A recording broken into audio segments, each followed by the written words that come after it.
நம்ம வழக்கமாக போகக்கூடிய இவே ஷாப்புக்கு போயிருந்தேன். கொஞ்சம் மொபைல்லாம் எடுத்து வச்சுருந்தாங்க தனியாக ஒரு சாக்கில். மற்ற எலக்ட்ரானிக் ஐட்டம் அதாவது நம்ம லேப்டாப்பு, மானிட்டர் அது ஃபுல்லாக ஸ்க்ராப் பண்ணிட்டாங்களாம். எனக்கு தேவையான மொபைல் எதுனா இருக்குமான்னு பார்த்துருந்தேன். எனக்கு தேவையான மதர் போர்டு இல்லை, மொபைலும் இல்லை. அதனால நான் அதே ஊரில் இருக்க இன்னொரு ஸ்க்ராப் ஷாப்புக்கு நான் போயிருந்தேன். அங்கே போன உடனே பார்த்தீங்க அப்படின்னா எனக்கு ஒரு விண்டேஜ் ரேடியோ கிடச்சிருந்துச்சு.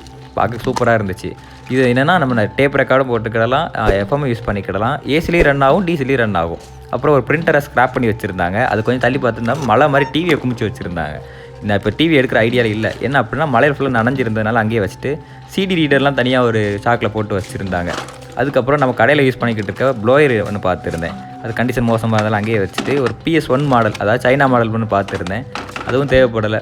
இந்த நம்ம வீடியோ பிளே எடுத்து வைக்கலாம், இதே வீடியோ பிளேயர் தான் நம்ம கொஞ்சம் நாளைக்கு முன்னாடி நம்ம ரீஸ்டோரேஷன் பண்ணி போட்டுருந்துருப்போம். அதே கடையில் ஒரு சூப்பரான ஒரு பக்காவான ஒரு ஐட்டம் பார்த்துருந்தேன். அது என்ன அப்படின்னா ஒரு டேப் ரெக்கார்டர். நம்ம சிடியும் போட்டுக்கிடலாம், கேசட்டும் போட்டு பார்த்துக்கலாம். அதை அந்த வால்யூம் அட்ஜஸ்ட் பண்ணுறது, அப்புறம் டியூனிங் பண்ணுற ரிங்கு பார்த்திங்க அப்படின்னா பால் ஷேப்பில் அவ்வளோ அருமையாக இருந்துச்சு. பில்டு குவாலிட்டி சொல்லவே வேண்டாம். இந்த மாதிரி பழைய விண்டேஜ் ஐட்டத்தில் பில்டு குவாலிட்டி சூப்பராக இருக்கும். பார்த்தாலே ரொம்ப பிடிச்சிருந்துச்சு. ஆனால் இப்போ இது எடுக்கிற ஐடியாவில் நான் இல்லை. இதுவும் அப்படி தான். நம்ம ஏசிலையும் யூஸ் பண்ணிக்கிடலாம், நம்ம பேட்டரி போர்டு யூஸ் பண்ணிக்கிடலாம். ஸ்பீக்கர் குவாலிட்டி அவ்வளோ சூப்பராக இருக்கும். அதே கடையில் இன்னொரு 2-3 ப்ளூடூத் ஸ்பீக்கர்லாம் பார்த்துருந்தேன். எனக்கு ப்ளூடூத் ஸ்பீக்கர் இப்போ எடுக்கிற ஐடியாவில்னாக்கில் அங்கேயே எடுத்துறதுக்கு போட்டுட்டு நிறைய எஃப்எம் ரேடியோலாம் எடுத்து வச்சுருந்தாங்க. அதுக்கப்புறம் ஒரு கேமிங் டிவைஸ் ஒன்று பார்த்துருந்தேன். இதை பார்க்குறதுக்கு ஒரிஜினல் சோனி மாதிரி தெரியலை.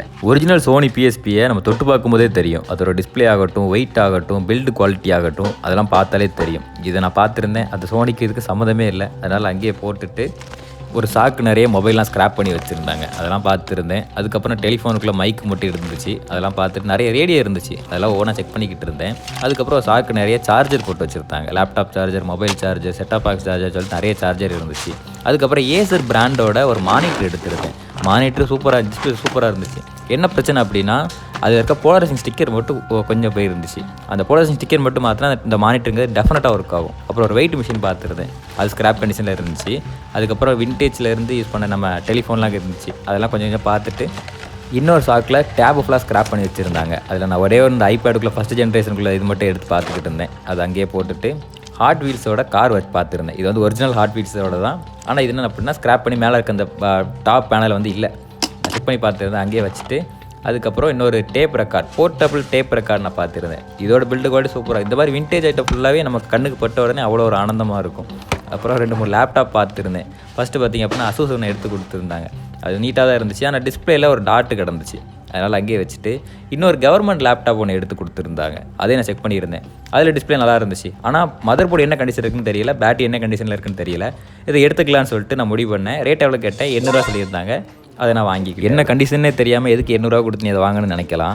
ஏன்னா டிஸ்பிளே நல்லா இருக்க மாதிரி எனக்கு தெரிஞ்சிருந்துச்சு. சப்போஸ் போர்டு பிரச்சனைனாலும் நம்ம டிஸ்பிளேக்கு யூஸ் பண்ணிக்கிடலாம். அது நமக்கு ப்ராஃபிட்டாக தான் இருக்குன்னு நினைச்சி நான் வாங்கிக்கிட்டேன். அதுக்கப்புறம் எக்ஸ்டர்னல் ஹார்ட் டிஸ்க் ஒன்று பார்த்துருந்தேன். அது ஒரு 100 சொல்லியிருந்தாங்க. அதை நான் 100 கொடுத்து நான் வாங்கிக்கிட்டேன். அதுக்கப்புறம் இன்னும் கொஞ்சம் லேப்டாப்லாம் பார்த்துருந்தேன். ஆனால் ஃபஸ்ட்டு பார்த்த 2 லேப்டாப் மாதிரி இல்லாமல் இது கொஞ்சம் ஸ்க்ராப் கண்டிஷனில் தான் இருந்துச்சு. பாதியில் கீபோர்டில், பாதியில் இந்த டிஸ்பிளேக்குள்ள ஹவுசிங் இல்லை, பாதியில் டிஸ்பிளேவே இல்லை, பாதியில் பேட்டரி இல்லை. அந்த மாதிரி கண்டிஷனில் தான் வெளியே எடுத்து வச்சுருந்தாங்க. அது கொஞ்சம் செக் பண்ணி பார்த்துக்கிட்டு இருந்தேன்.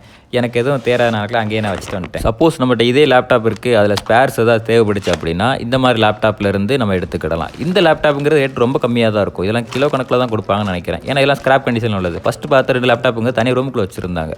இதெல்லாம் ரொம்ப கம்மியாக தான் கொடுத்து வந்துருப்பாங்க. எனக்கு இப்போதைக்கு எந்த லேப்டாப் ஸ்பேர்ஸ் தேவைப்படலைனாக்கில், ஏன்னா முக்கால்வாசி நம்மள்ட்டே இருக்கும். எனக்கு இப்போ தேவைப்படலைனாக்கில் நான் அங்கேயே ஒன்றா செக் பண்ணி பார்த்துட்டு அங்கேயே வச்சுட்டேன். ஓகே, நமக்குள்ள லேப்டாப்பையும் நமக்குள்ள ஹார்ட் டிஸ்கையும் எடுத்துகிட்டு நம்ம ஸ்டூடியோக்கு கிளம்பிடலாம்.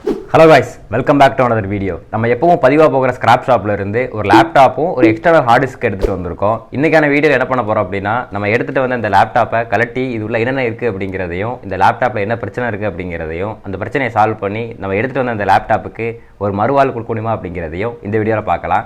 அதுதான் அன்றைக்கான வீடியோ. வாங்க வீடியோக்குள்ள போகலாம்.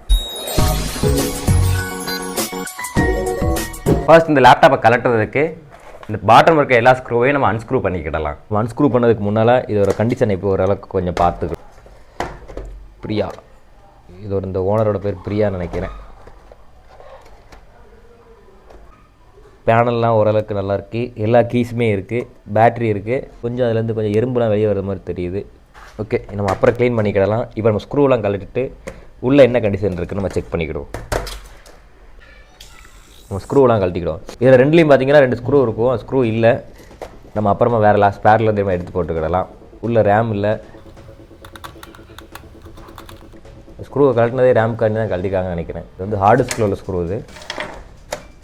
எடுத்தப்பறம் நம்ம ஹார்ட் டிஸ்க் வந்துடும். 320 GB. இதில் தான் நமக்குள்ள ரேம் இருக்கும். நம்ம ரேம் கூட அப்புறம் நம்ம மாற்றிக்கிடலாம். பேட்டரி ரிமூவ் பண்ணிக்கிட்டு இருக்கிறோம். ஓகே, இதுதான் நம்ம பேட்ரி. இப்போ எல்லா ஸ்க்ரூவையும் மாதிரி அன்ஸ்க்ரூ பண்ணிக்கிடுவோம்.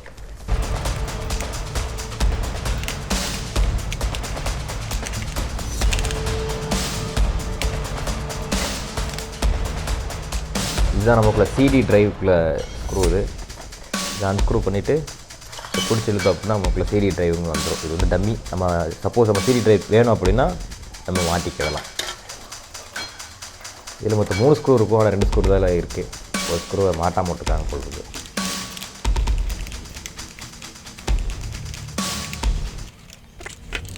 ஓகே, நம்ம எல்லா ஸ்க்ரூவையும் நம்ம கழட்டியாச்சு. இப்போ அப்படியே நம்ம லேப்டாப் ஓப்பன் பண்ணிவிட்டு கீபோர்டை நம்ம ரிமூவ் பண்ணிக்கிறோம். அதுக்கு இந்த ஸ்ட்ரிப்பை கட்டி விட்டோம்னா கீபோர்டுங்கிறது ரிமூவ் ஆகிடும். இதுவும் நல்ல கண்டிஷனில் இருக்கலாம். நல்ல கண்டிஷனில் இருக்க மாதிரி தான் தெரியுது. ஓரம் வச்சுக்கிடும். அதுக்கப்புறம் பார்க்குற ஸ்ட்ரிப்பை ஃபுல்லாகவே ரிமூவ் பண்ணி விட்டுக்கிடும். உள்ளேருந்து நிறைய எறும்பு தான் வருது. இதுதான் நமக்கு டிஸ்பிளேக்குள்ள ஸ்ட்ரிப். இது ரிமூவ் பண்ணி விட்டுக்கிறோம். இது ஸ்க்ரூவையும் நம்ம ரிமூவ் பண்ணிடுவோம்.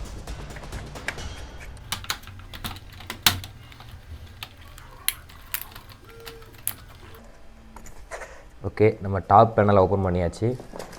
அந்த மதர் போர்டை கவர் ஆகிருக்க ப்ரொடெக்ஷன் ஸ்டிக்கரில் இருந்தால் எறும்பு வந்துக்கிட்ட மாதிரி இருந்துச்சு. அதனால் அதை கிழிச்சு பார்த்துருந்தேன். உள்ளே எதுவுமே இல்லை.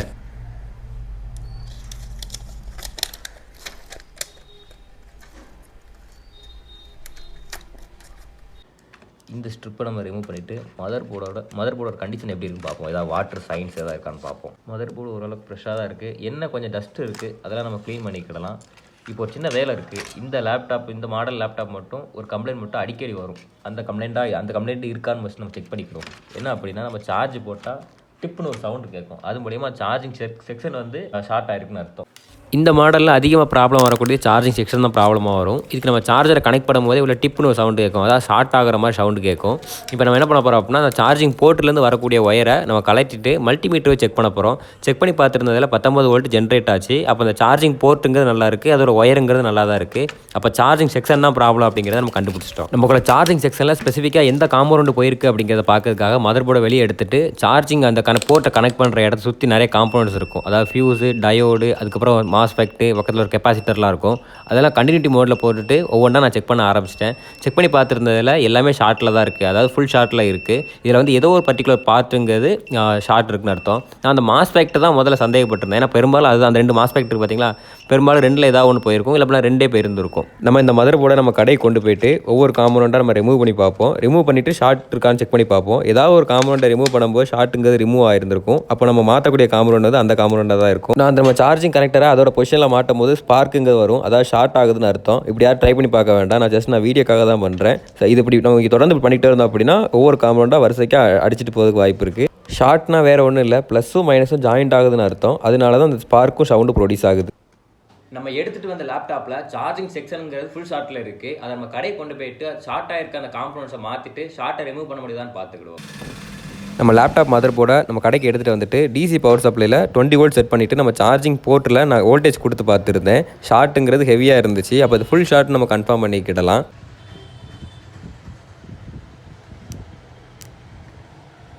பார்த்தீங்கன்னா தெரியும், டிசி பவர் சப்ளைலேருந்து வரக்கூடிய அந்த ஒயரை நான் சார்ஜிங் போர்ட்டில் கனெக்ட் பண்ண உடனே 20 வோல்ட்லேருந்து டப்புன்னு 0 வோல்ட்டுக்கு வந்துடும். அப்போ ஃபுல் ஷார்ட் தான், கன்ஃபார்ம் ஃபுல் ஷார்ட் தான். ப்ளோயர் யூஸ் பண்ணிவிட்டு இருக்க மாஸ்பெக்டாக ஃபஸ்ட் நம்ம ரிமூவ் பண்ணிக்கிடுவோம். ஷார்ட் ரிமூவ் தான் பார்த்துக்கிடுவோம். கொஞ்சமாக சால்ட்டிங் பேஸ்ட் அப்ளை பண்ணிவிட்டு ப்ளோயர் மூலியம் ப்ளோ பண்ணிக்கிடுதேன். இது மூலியமாக லெட்டுங்கிறது உருகி நம்ம எடுக்கக்கூடிய காம்பவுண்டுங்க நம்ம கைக்கு வந்துடும். நம்ம எடுத்த கையோட அந்த இடத்த ஐபியை வச்சுட்டு சூப்பராக நம்ம க்ளீன் பண்ணிக்கிடுவோம்.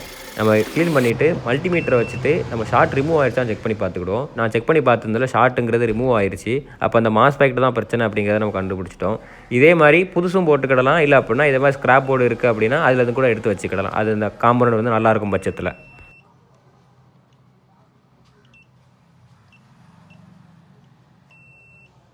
இப்போ நம்ம டிசி பவர் சப்ளை வச்சு நம்ம ஃபஸ்ட்டு செக் பண்ணல, நம்ம வோல்டேஜ் கொடுத்துட்டு அப்படி நம்ம செக் பண்ணி பார்த்துக்கலாம். நான் செக் பண்ணி பார்த்துருந்தேன். அந்த மாதிரி முன்னாடி ஃபயர் ஆன மாதிரி இந்த வாட்டி ஃபயர் ஆகலை. அப்போது அந்த நான் கையில் வச்சுருக்கேன் பார்த்தீங்களா, அந்த மாஸ்பெக்ட் தான் ப்ராப்ளம்னு அர்த்தம். இதே மாதிரி என்கிட்ட இன்னொரு ஸ்க்ராப் போர்டு இருந்துச்சு. அதில் இருந்தால் நான் இப்போ எடுத்து வைக்க போகிறேன். அந்த போர்டை செக் பண்ணி பார்க்கும்போது தெரிஞ்சிச்சு அதில் இதே ப்ராப்ளம் தான் அப்படின்னு. அந்த 2 மாஸ்பெக்ட்டுமே ஷார்ட்டில் இருந்துச்சு. ஆனால் பக்கத்தில் பார்த்தீங்க அப்படின்னா அந்த பேட்டரி கனெக்டர் கீழே பார்த்தீங்க அப்படின்னா ஒரு மாஸ்பெக்ட் இருக்குது. அதுவும் இதே நம்பர் மாஸ்பெக்ட் தான், இதே மாஸ்பெக்ட் தான். அது நல்லா இருந்துச்சு. அதனால் அதை எடுக்கலாம்னு சொல்லிட்டு அதில் சால்டிங் பேஸ்ட் அப்ளை பண்ணிவிட்டு ப்ளோயரை யூஸ் பண்ணிவிட்டு நான் ஹீட் பண்ணி அந்த மாஸ்பெக்ட் நான் எடுத்து வச்சுக்கிட்டேன். நம்ம பழைய போர்டில் நான் லெட்டை அப்ளை பண்ணிவிட்டு அந்த லெக்ஸை மட்டும் லேசாக தீட்டி விட்டுட்டு இந்த ஸ்க்ராப் போர்ட்லேருந்து எடுத்த மாஸ்பெக்ட்டை வச்சுட்டு சூப்பராக அழகாக இருந்த பொசிஷனில் உட்கார வச்சுட்டேன். அப்படியே கையோட ஐபி வச்சுட்டு சால்டிங் பேஸ்ட் இல்லாத மாதிரி நான் சூப்பராக க்ளீன் பண்ணி நான் எடுத்துக்கிட்டேன். இந்த மதர் போர்டில் நான் சார்ஜரை கனெக்ட் பண்ணி செக் பண்ணி பார்த்துருந்தேன். முன்ன மாதிரி ஷார்ட் ஆகலை, ஃபயரும் ஆகலை, ஃபேனுங்கிறது ரன் ஆக ஆரம்பிச்சிருச்சு. அப்போ அந்த போர்டுங்கிறது ஒர்க் ஆக ஆரம்பிச்சிருச்சுன்னு அர்த்தம்.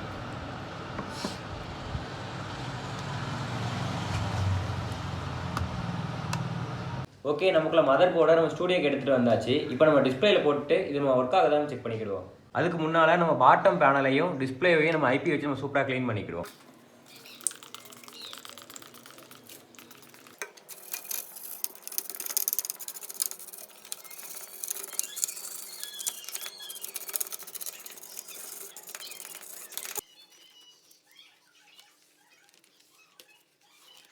நம்ம லேப்டாப்புக்குள்ளே பேனலை ஓரளவுக்கு நம்ம க்ளீன் பண்ணியாச்சு. இப்போ நம்ம மதர் போர்டை உள்ளே இன்ஸ்டால் பண்ணிவிட்டு என்னென்ன கனெக்டரை எங்கேருந்து கலட்டினமோ அது பொசிஷனில் அங்கங்கே வச்சுட்டு அதுக்கான ஸ்க்ரூவை நம்ம போட்டு நம்ம லாக் பண்ணிக்கிடுவோம்.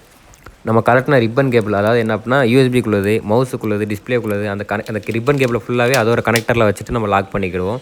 ஸ்க்ரூவை மட்டும் நான் இப்போ போடலை, டிஸ்பிளேல படம் வருதான்னு பார்த்துட்டு அதுக்கப்புறம் நம்ம ஸ்க்ரூவை போட்டு நம்ம லாக் பண்ணிக்கிடுவோம். நான் செக் பண்ணி பார்த்துருந்ததில் டிஸ்பிளேல படம் வருது. கொஞ்ச நேரம் ரன் பண்ணி பார்த்துருந்தேன், எந்த ஃப்ளிக்கரிங்கும் எதுவுமே இல்லை. அப்போ டிஸ்பிளே எங்கே பெர்ஃபெக்டாக ஒர்க்கிங்கில் இருக்குன்னு கண்டுபிடிச்சதுக்கப்புறம் வெட் டிஷ்யூ யூஸ் பண்ணி பேனலோட அவுட்டரையும் நான் தொடச்சி எடுத்துக்கிட்டேன்.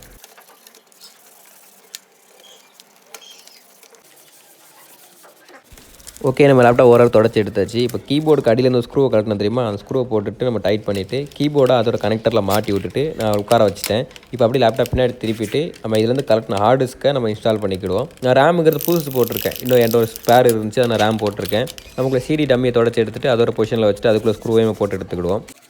அதை கவர் ஆகிருக்க பிளாஸ்டிக் பேனலையும் அதே இடத்துல வச்சுட்டு அப்போ நம்ம கலட்டின எல்லா ஸ்க்ரூவையும் நம்ம டைட் பண்ணிக்கிடுவோம்.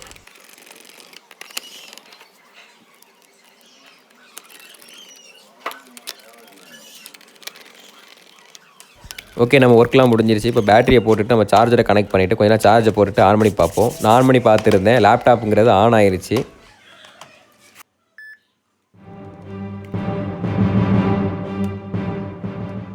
இந்த லேப்டாப்பில் ஃபைல் எதுவுமே இல்லை. ஒரு 10-15 பாஸ்புக், பேங்கோட பாஸ்புக் மட்டும் இருந்துச்சு. எல்லாம் வேறு ஆளுங்க கூடாது. ஏதோ நம்ம லேடிஸ்க்குள்ளே குழுவுக்குள்ளே கொடுத்த அந்த ஃபார்ம்களும் நிறைய வச்சுருந்தாங்க. அது மட்டும் தான் இருந்துச்சு. மொத்தமே எண்ணி பார்த்தாலும் கிட்டத்தட்ட 20 ஃபோட்டோ 30 ஃபோட்டோ சம்திங் தான் இருந்துச்சு. அதை ஃபுல்லாக கிளியர் பண்ணி விட்டுட்டு நான் அடுத்து அதுக்கு வேறு ஓஎஸ் போட போகிறேன். ஏன்னா Windows 7 இருக்குது, ரொம்ப ஸ்லோவாக இருக்கிறதுனால நான் வேறு ஓஎஸ் போட்டுட்டு இதை நம்ம பேசிக்காக நம்ம யூஸ் பண்ணிக்கிடலாம். நம்ம இரும்பு கடையில இருந்து 800 ரூபாய்க்கு எடுத்துட்டு வந்த அந்த லேப்டாப்பை சூப்பராக ரெடி பண்ணியாச்சு. எல்லாம் பக்காவாக ஒர்க் ஆகிட்டு இருக்கு. அந்த கீபோர்டில் மட்டும் 2 கீ மட்டும் ஒர்க் ஆகலை, அதை நம்ம சரி பண்ணிக்கிடலாம். யாரோ ஒருத்தர் வேண்டான்னு சொல்லி இந்த லேப்டாப்பை இரும்பு கடைக்கு போட்டு அது நம்ம கையில் மாட்டி இந்த லேப்டாப்புக்கு ஒரு மறுவாள் கொடுத்து வச்சிருக்கோம். இதே மாதிரி அடுத்த ஒரு வீடியோவில் பார்க்குறேன். தேங்க்ஸ் ஃபார் வாட்சிங்.